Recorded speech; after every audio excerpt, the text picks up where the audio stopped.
Have you heard of this guy, Nagumo? Sounds like every teenager's dream, right? You're sitting in math class thinking, damn, I wish a dragon would eat my teacher right now. And the next moment, boom, you're in Narnia. First, let me paint a picture. Nagumo is an average 17-year-old Japanese kid. His life probably consisted of anime, homework, and a new K-pop band. But suddenly, he and his classmates, athletes, nerds, mean girls, are teleported into a fantasy world.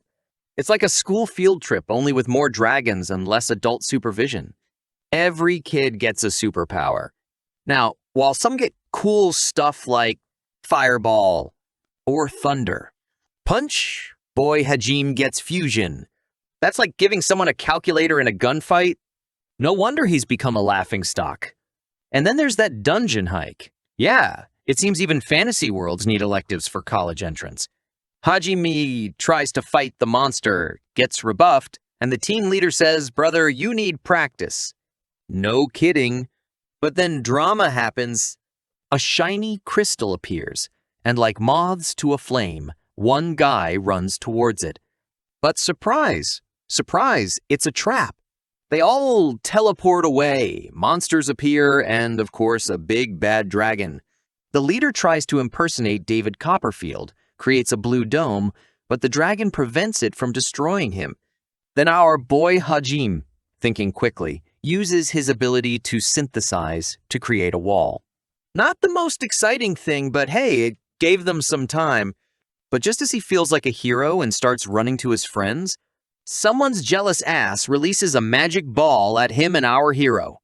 Along with the dragon, falls into the abyss. He wakes up in a dark maze. He can't figure out if he's alive or dead. And then a cute, harmless rabbit appears out of nowhere. Hajime thinks, thank God, easy prey.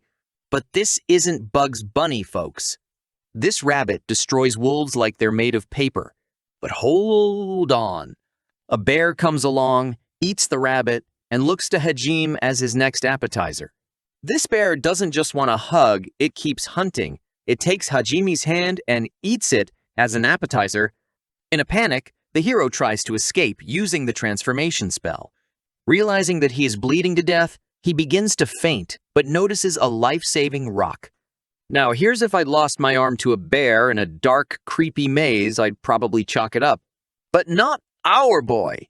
With magic and willpower, he thinks about how he can survive in this creepy place. And as he reflects on life, he remembers this girl. She must be a great cutie. She warned him, but he said, "Nah, girl, you'll save me, won't you?" Rage and betrayal overwhelm him, and Hajime turns into Bear Grylls. He says, "I'm not going to die here." Hunts down a wolf, eats it. And suddenly he's in Pimp My Ride, Fantasy Edition. His hair turns white, his eyes turn red, and he looks ferocious. This is no longer that weak, bumbling kid. He's now the anime Joker. After he ate the wolf meat, he started to change. He realized he was stronger. His hair went from black to white, and his eyes turned red. He became much cooler than he was. Using his new abilities, he creates a weapon. A revolver with bursting bullets accelerated by the lightning he received. Immediately, he destroys the rabbit he was running away from earlier. After eating the rabbit, he becomes faster and decides to return to the bear and get revenge. He defeats the bear and eats it, which tastes better than anything else. After that, the protagonist Hajime finally gains confidence in his abilities. And from a kind, sweet guy, turns into a strict and strong fighter. Now he's on his way home, and he's ready to destroy anyone who gets in his way. That's the way of a real man. What happens next? All right. So, y'all heard about this Hajime Nagumo guy. Man, this dude's out there in a maze, fighting monsters like he lost his car keys. I mean, seriously, dude. You lost in a maze? Man, the only maze I'm trying to solve is which fast food joint to hit up after a show. Now get this. Instead of going up, this dude is like, I ain't seeing no exit signs here. Guess I'm going down. So he's meeting all these crazy monsters, and the deeper he goes, the tougher they get. It's like when you date, the further you go, the crazier the exes you hear about. Then he hits a door. A big old locked door. Now, any sane person would be like, hey, let's leave the creepy door alone, right? But no, not our hero. He tries to open it and bam, petrified ogres come to life. And these aren't your friendly neighborhood Shreks. They're out for blood. But guess what? They got one eye. Just one. Dude's like, I got this, and goes all Clint Eastwood on him. Makes gun gesture with fingers. Pow! Pow! See ya, Cyclops. But the real twist? Behind the door, there's a girl. Not just any girl, but a girl sealed in magic. That's some Harry Potter level stuff right there. And she's like, help me, help me. But Hajime, being the cautious dude he is like, you seem pretty comfy in there. I'ma head out. But then she plays the betrayal card. Man, ain't that relatable? Everyone's been betrayed, whether it's by a friend, a lover, or that guy who promised you the last slice of pizza. Anyways, our dude helps her out because apparently he's a sucker for a sob story. Just as they think they're done, here comes Mr. Krabs from SpongeBob. But this one ain't looking for money. He's looking for blood. Now, our hero's got a choice. Run or fight? What does he do? Shield the girl, of course. Chivalry ain't dead. It's just lost in a maze with a dude named Hajime. Now the plot twist. The girl? A vampire. Not the Twilight kind either. The I'ma drink your blood to power up kind. And together with her fiery magic and his badass gun, they roast Mr. Krabs. Hope they had some butter ready. So, lesson of the day? Next time you're in a maze, make sure you got a vampire on speed dial. And never, I mean never open a random door without an exit plan. So, our protagonist, Hajime, runs into a girl. And it's not just any girl. I'm talking about a vampire. But not like Dracula. No, she's the kind with killer hair, golden blonde waves flowing down her back, and deep, crimson red eyes that scream, I've seen some stuff. And by seen stuff, I mean a few centuries because she's over 300 years old. But don't be seduced. She, like Benjamin Button, looks like a 12-year-old girl. Apparently, immortality comes with some beauty benefits. Who needs anti-aging cream when you have eternal youth, right? Here comes the plot twist. This vampiress was royalty, a princess turned queen. But then a family drama happened. Her uncle and some conniving vassals decided she was shining like a diamond too. Much, and locked her up. If that's not a family reunion, I don't know what is. Hajime was like, hey, what's your name? And she's like, you know what? I don't even want to remember my past. It's all total drama and bad blood. No pun intended. Hajime, okay, let me think about it. How about... Apparently, it means moon. Between vampires and moons, the only thing we're missing is a werewolf for the Twilight sequel. But let's talk about her looks for a second. Our girl Yu has a knack for changing her age. One moment she looks like a teenager, and the next she looks like a mature woman. She must have one heck of a skincare routine. The next she looks like a mature woman. She must have one heck of a skincare routine. And let me tell you, this girl is always thinking about Hajime. Have you ever met someone so grateful that they are willing to die for you, even if they literally can't do it? That's her. Speaking of tools and toys, our boy Hajime, after seeing Mr. Krabs' version of this dungeon, decided he needed an upgrade. Went and created a rifle. Armor, piercing ammunition. After all, when you are in a maze with monsters, Walmart is not far behind. They roam the neighborhood, and you, with all his ancient wisdom, says, I think there's something divine down there that can get us to the surface. I'm not a realtor, of course, but when she says, "Your house is now my house," it's binding, even though Hajime told her so himself. But that's where things get really crazy. They come across these funny dino monsters with flowers on their heads. Looks like a failed attempt at gardening to me. They guess that these dinosaurs are being controlled by something. They're not just walking around enjoying the maze atmosphere. So they find the main monster's cradle and bam! There are green orbs everywhere. It's like a bad rave party. Before you know it, our girl Yu is already in control, attacking Hajime. And then this green plant-like diva, the boss monster, shows up. She throws green orbs left and right, and one hits Hajime. Suddenly, a flower appears on the dude's head. But no, not him. He just smirks and says, "Nice try. I'm immune." And with one good shot, he saves the day and his damsel in distress once again.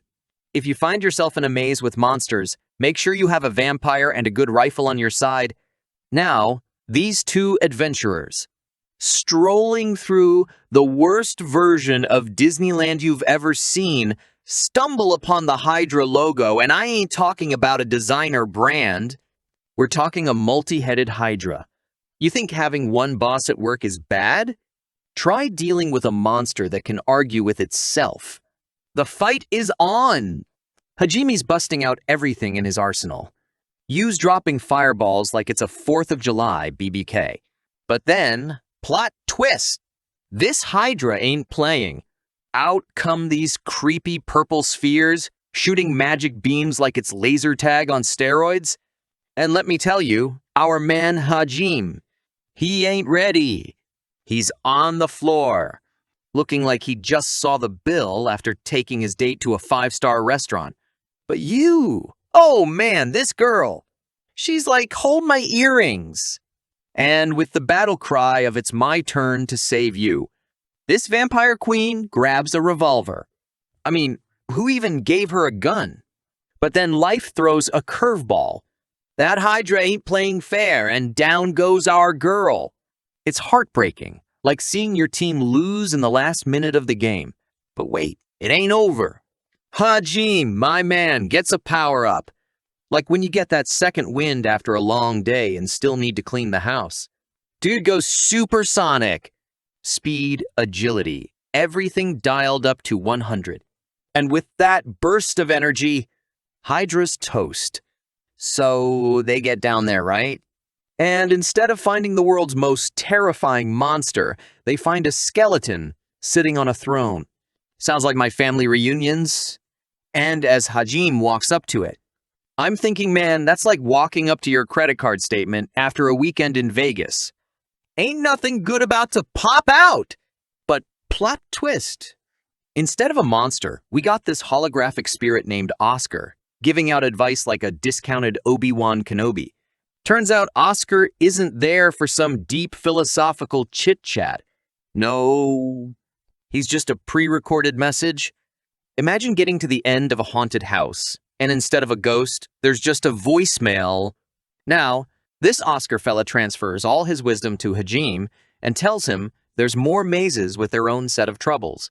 It's like when you finish a jigsaw puzzle and someone just dumps another box on you. But our man Hajime ain't worried. There's a forge in the room and he's thinking, I might as well gear up. That's right, folks. Always be prepared. But let's switch gears here. Let's talk about this woman is over 300 years old, but acts like she's on her 12th birthday every day. She's out here chasing after Hajime like he's the last chocolate in the box. And boy, does she hate it when he talks to other people. She's got that smug look down to a T. Every time she pulls that face, it's like she just heard the juiciest gossip and ain't gonna share. And let me tell you about her powers. She's like a mix of your grandma with the strength of a linebacker. Physically, she can take on anyone and everyone, but she boosts her mojo by, "Get this sucking blood!" And not just anybody's blood. Oh no! She's exclusive. Only Hajime's blood will do, which makes their relationship a bit bitey. Then there's the brain on her. She's smart. She's not just playing 4 chess. She's invented 5 chess and is teaching it to the others. And you'd think being over 300 years old, she'd look, well, 300 years old. But nah, she's out here looking 12, all thanks to her automatic regeneration. Though she's got a small mana problem. Run out of it and she's done for. It's like running out of battery on your phone at the most crucial moment. Now her love for Hajime. Whoa! It's hotter than a summer day in Texas. This guy found her, gave her a new lease on life and even a new name. And she fell for him harder than I fall for a buy one, get one free pizza deal. And honestly, can't blame her. He promised her adventures, a trip to his homeland. That's some solid boyfriend material right there. But man, does she get territorial over her man? Other guys. She's out here throwing shade like an umbrella. And the way these two communicate, it's like they got their own secret love language a look here. A smile there, a little blood-sucking everywhere. In conclusion, boys and girls, if you ever find yourself in a maze, hoping to find a holographic mentor, remember this tale, life. Love and labyrinths, it's all about the journey. Not the skeletons you find at the end, but the story doesn't stand still. Let me explain it to you. Because what I'm about to tell you is a sequel. And it's crazier than my cousin's idea to open an underwater hair salon. So our dynamic duo Hajime and Yue traversed what I can only describe as the world's deadliest escape room. I mean, come on, a maze? It's just that navigating IKEA seems like that sometimes they decide they need a little break. You know, good old Netflix and chill without Netflix. And believe me, they weren't watching reruns of Friends. They were upgrading. It's like going from a folding phone to the latest iPhone overnight. Now, Hajime, the man, is unleashing his potential the way I wish I would when I'm trying to find the TV remote. He's making gears, cars. Dude made a motorcycle and a car from scratch. I can't even bake pancakes without setting off the fire alarm. And when they talk about the Emba couple, dude, they're not just unbeatable. They're like Beyonce and Jay-Z if they had magic and fought monsters. Remember when Hajime lost his arm? No big deal. Dude just did like Tony Stark and made a new one, metallic. If I lost my arm, I just have one less arm to snack on. But not Hajime. His new arm probably supports Wi-Fi or something. And that's where the fun part comes in. You know how you buy a ring when you really love a person? And Hajime just carelessly crafted it out of magic and, as I understand it, dragon tears. He put it on Yu's finger and said, "Hey girl, remember that time in the maze? Do you want it to be forever?" That's one way to ask a question. And Yu is probably thinking, man, this guy just made a whole motorcycle and proposed with a magic ring. I win. Afterward, they stand in the magic circle and wait for a portal to appear and take them on another crazy adventure. And honestly, they look at it like it's an elevator that's about to take them to a spa or something. But with the way these two are spinning, I'm sure it's going to be something wild. Okay, friends, fasten your seatbelts, because I have a story for you that's wilder than when my cousin believed he could fly after watching superhero movies. Believe me, that story has more twists and turns than a soap opera on double speed. Imagine that. Our dynamic duo, Hajime and Yue, have just stepped out of the world's worst room and stepped out into the sunlight, or rather appeared out of a teleporter. Just when they take a breather and think they can finally get that umbrella drink, they encounter a missed opportunity of the Marvel Universe. They are met by Shiya. She's overjoyed and panicked. Our couple saved her from a horrible monster, though they didn't realize it. This is not your grandmother's Easter bunny. She's an atavist. Imagine Mother Nature had a freaky period and decided, hey, let's mix bunnies with hot psychic models. That's what Shiya is. And she doesn't just have regular bunny ears. They're like satellite dishes tuned to the future. She can predict the next fashion trend while walking away from danger. So she predicted that heroes would show up and help her. In terms of fashion, the girl is just on fire. Her sleeveless bikini armor screams, I'm ready for battle, but I won't say no to a beach vacation either. "Who needs Versus when you've got Hajime in your corner with his mad dye skills? Create a cape that can turn heads and protect against magical arrows? Sign me up. And can Hajime's take on jewelry design be appreciated? Turning a slave collar into a fashionable piece of jewelry? He's the Versus of magic. But these gifts weren't instant gifts. Shiya had to work hard to get a fancy piece of jewelry first. Better, stronger. But that's later. Back to the story. And Shiya's introduction? Iconic. It's like a romance show. She tried the old "I'm hotter than your girlfriend" trick on Hajime. Bold move. Then, when that trick failed and burned out faster than my attempt to go on a diet, she threw the psychic card. I guess in one of her visions, she saw that the underdog game was working. She indicated that she could help the heroes, but she needed help first. She's also a sweet girl bunny. Well, take her. Now, behind all the brashness and swagger, Shiya has a noble heart. She's on a mission to save her tribe. It's like Bambi deciding, "You know what? I'm tired of running. Let's fight back." Her rabbit tribe has been on the wrong side of the food chain for too long. So when Hajime and you get into a fight, it's as if the Avengers are in a schoolyard bully situation. But Shiya is doing more than just charity work. She's aiming to make the A-team. Training with you, she transforms from cute bunny to battle-hardened warrior with a sweet personality. Their training footage must have been epic. Imagine you and Shiya training at sunrise, flying magic spells, and that massive warhammer. I think Shiya ordered it from the Weapons of Abundance catalog. It probably came with a manual larger than a phone book. But this hammer was eventually made by our wizard, Hajime. He's already a master craftsman. That's why girls like him. So after proving that Shiya is neither a chatterbox nor a bunny, our newly minted trio gets down to business. They come across this rock and you're thinking, what's so special about the rock? Turns out it's sort of like a magical version of a credit card. Swipe it through the right maze and you get VIP access to... Honestly, I have no idea, but it sounds cool. Our couple is about to leave. But what about the rabbit? And the tribe wants to go with them too. Yu says Shiya deserves to be there for them. They had an argument. If Shiya hurts you, then she will go with them. And what do you think? Of course, she could do it. Since Shiya's power of love has no boundaries and no barriers.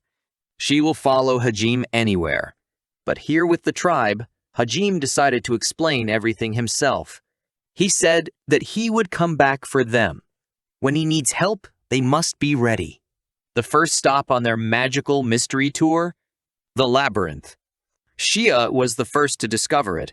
She almost died, but her friends helped her. Hajime decides to check out this cute rabbit. Shiya has to fight a horde of monsters. And she plays them like it's a Tuesday arcade game. Boom! Boom! And the monsters go flying off in all directions. But there's so many of them, we have to keep running, even though she is having a lot of fun. Finally, they get to the main event, the battle with the metal giant. Remember? Transformers, only more dialogue and more destruction. And our trio? They're tighter than the jeans I wore in high school. Combining their skills as the magical Voltron, they quickly take down the big bad guy. That's what teamwork is all about.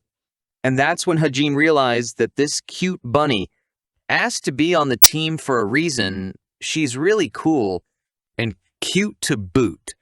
But just when you think all is well, the master of the maze shows up, a little minion. Our heroes learn that they've defeated the magic shell and they're good. And that's the end of it. But they're not satisfied.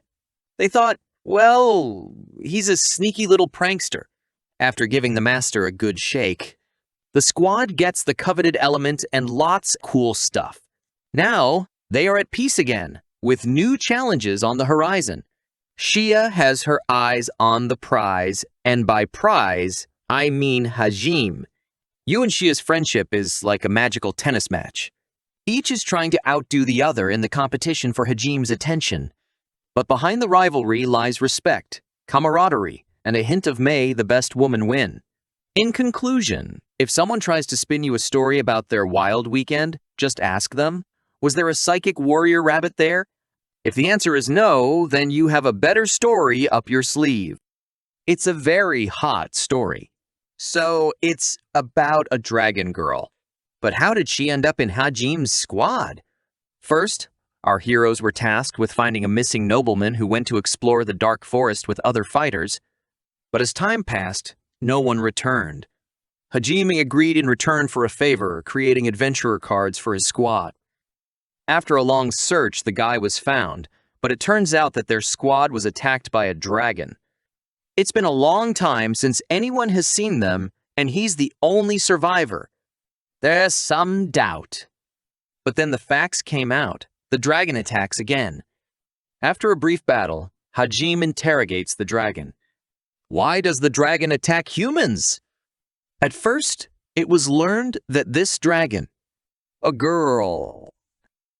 Can you imagine? A formidable, terrifying monster ends up being a beautiful girl. She can turn into a dragon when her mana runs out. She'll revert to human form. And she doesn't hunt humans. She's been spelled and manipulated like a toy. Now she wants to redeem herself and help people. She also really liked Hajime. Do you know why? Because he's tough and brutal. Her name is Tio Clarus. They didn't believe her at first, but you is a vampire and she confirmed it. She said that vampires and dragons are an ancient race, and she could be useful. That's how she joined the Hajime Harem. She doesn't really fight for love, but she really likes the way Hajime behaves. Like a real cowboy, as brutal as possible. They also get information from the dragon girl. That this sorcerer is leading a huge army of monsters on the settlement. He wants to destroy it completely. But in this settlement lives Hajime's former teacher. A sweet and kind teacher who came with them to this fantasy world. He will not leave her in trouble as she has always been kind to him and helped the class in times of need. By creating a strong defense, Hajime's squad stands in the front lines and meets the enemies with heavy fire. It's very epic. Monsters burn in droves, especially when you have such a beautiful dragon on your side. But there are a lot of them. And Hajime realizes he has to find the leader, the chief sorcerer of the horde. And together, they find him. Turns out, it's his former classmate. What a twist! But what happened? Simple, he made a deal with a demon for his own gain. Bad move. That's no way to build a harem. You end up with heroes. The Hajime squad brings back the missing guy, gets their cards, and hits the road. Happy ending. Did you think that was it? But no. Now, here's one of the top stories. Remember the girl who talked Nagumo out of going to the labyrinth? Just when you thought the story couldn't get juicier, enter stage left Kaori. This girl has a heart of gold and an immense guilt weighing her down, all because she had that heart to heart with our man Nagumo. I mean, what's a girl to do when her pep talk lands her crush in an abyssal labyrinth? For a hot second, it looked like lights out for Kaori.